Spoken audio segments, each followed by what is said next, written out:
In the mists of time and the muddied streets of Elizabethan London, a new kind of magic was born, not of fire or alchemy, but of words. Where once sermons thundered and politics bled into pamphlets, now poetry spoke in the voice of the commoner and the king alike.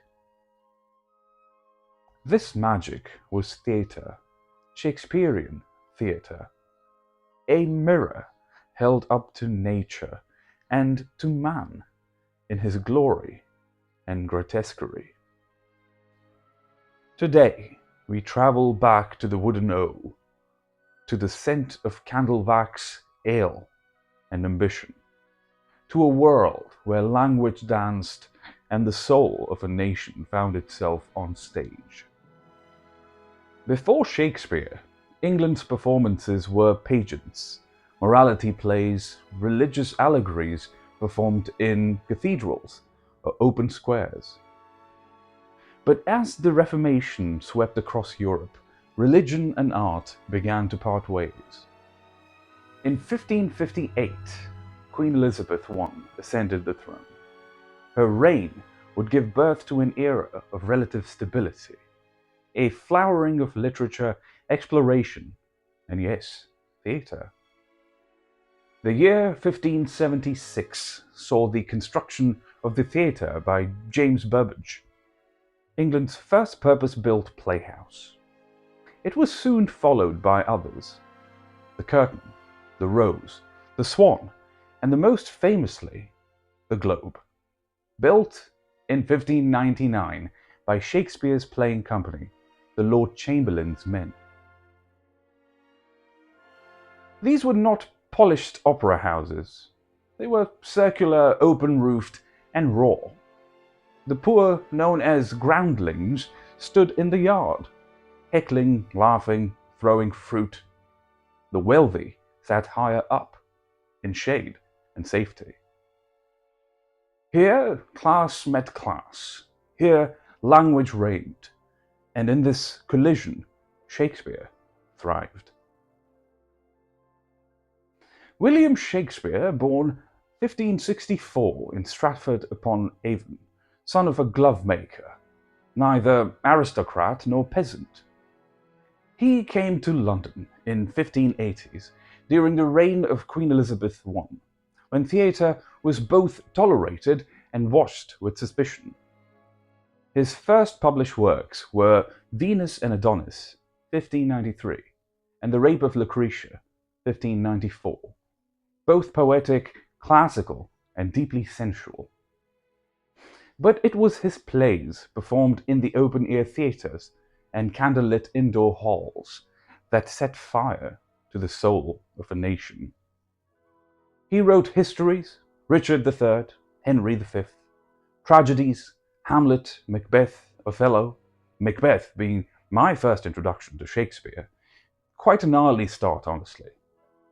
Comedies, Midsummer's Night Dream, Twelfth Night, and romances, The Tempest. He understood people, from kings haunted by guilt to jesters who spoke the truth no one else dared. And he wrote for the ear. His audience wasn't reading, they were listening.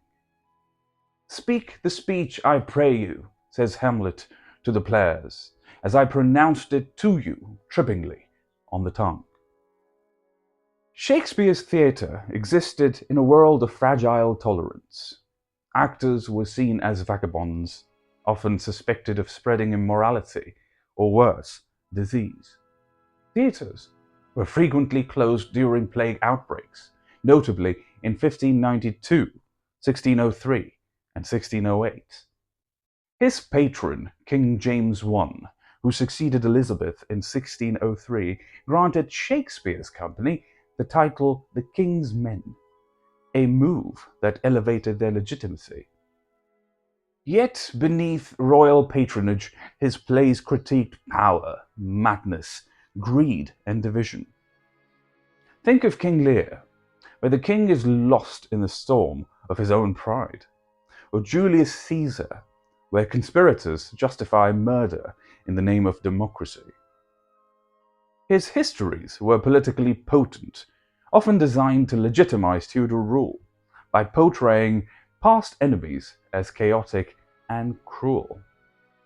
In an age of censorship, Shakespeare walked the blade's edge, art as rebellion cloaked in rhyme. The most famous of them all, the Globe, was a wooden amphitheatre on the south bank of the Thames. It could hold up to 3,000 spectators.